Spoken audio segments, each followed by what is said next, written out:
Nesses 20 anos que eu trabalho com comida, já deu pra ver um monte de dietas entrando e saindo de moda. Dieta da proteína, da sopa, do abacaxi, da lua, do tipo sanguíneo. São várias combinações de regras, restrições, proibições, tudo pra tentar alcançar uma alimentação saudável ou perder uns quilinhos na balança.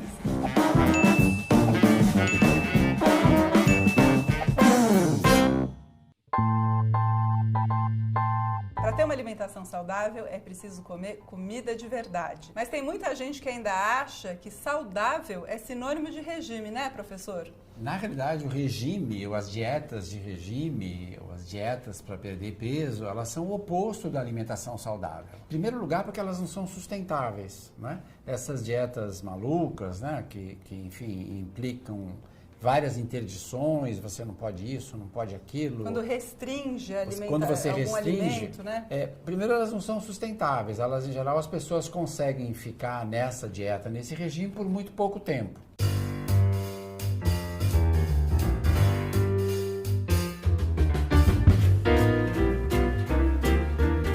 Nesse campo das dietas, a gente tem que distinguir dois tipos de dietas, né?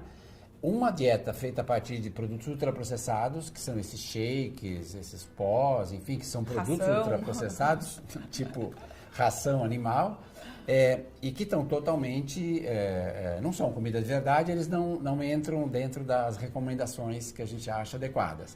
Você tem um outro tipo de dieta, que é comida de verdade, e que implica a restrição de determinados alimentos. Você retira pão, retira massas, você aumenta os alimentos que têm proteína. Essas dietas podem ter sua aplicação, mas elas necessitam de uma orientação, de um diagnóstico médico. Quer dizer, não é aquela coisa que tem um casamento daqui a 2 semanas e quero perder 2 quilinhos.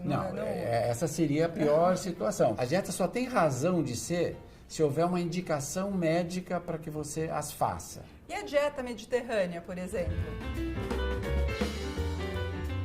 A dieta mediterrânea, como a dieta brasileira, ou a dieta oriental, né?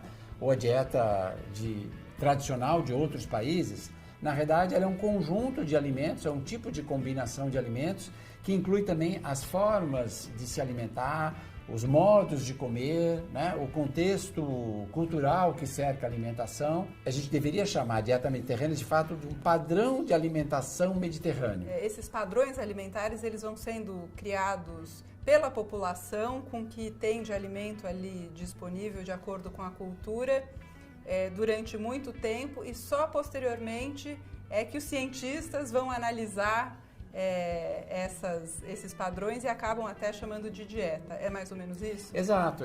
A dieta mediterrânea, simplesmente, ela foi a primeira a ser considerada em termos de estudos, e hoje há vários estudos mostrando que as pessoas que seguem a dieta mediterrânea e que moram nos países mediterrâneos, eles vivem mais, têm menos doenças do coração, têm mais saúde. Nosso grupo na USP vem estudando o padrão brasileiro de alimentação há muitos anos, né? E uma consequência desses estudos foi a elaboração do Guia Alimentar para a População Brasileira de 2014. E o que nós pudemos constatar é que, na verdade, quanto mais as pessoas, os brasileiros, consomem comida de verdade, né? E, portanto, respeitam as tradições culinárias do Brasil, mais as pessoas têm uma alimentação balanceada, menos energia elas consomem, há um menor risco de obesidade. O que é o padrão tradicional brasileiro de alimentação? Um traço marcante do padrão alimentar brasileiro é a mistura de arroz e feijão. Então, ele está em todas as regiões? Em todas as regiões. 95% dos dias da semana, as pessoas, em média no Brasil, consomem arroz e feijão. Se eu consumisse o arroz branco com batata, com carne, por exemplo, faltaria aí algumas coisas na nossa alimentação. Faltaria, por exemplo, fibra. E o feijão é muito rico em fibras. Então, essa mistura de arroz e feijão proporciona um padrão de proteína muito adequado. Quando eles estão em conjunto, você tem uma proteína que tem praticamente a qualidade da proteína da carne. Mas não só isso, a utilização, por exemplo, de vários tipos de raízes, tubérculos, que varia por cada região, batata em alguns casos, mandioca, inhame em outras regiões.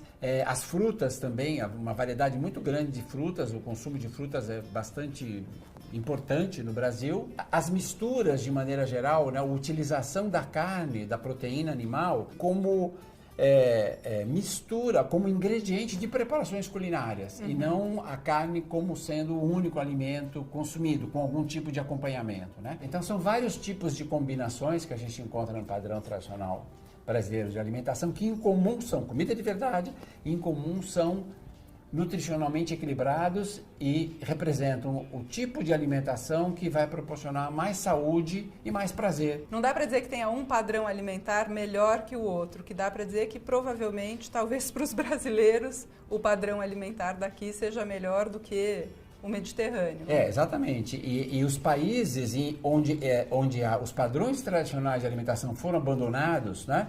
E a gente tem aqui o exemplo dos Estados Unidos, o exemplo da Inglaterra, o exemplo da Austrália, que são 3 países onde você já não reconhece mais o que é alimentação tradicional. O sistema alimentar está controlado, na realidade, pelas indústrias de ultraprocessados. Nesses países é onde você tem os piores indicadores de saúde. Então vamos fazer um resumo bem rapidinho?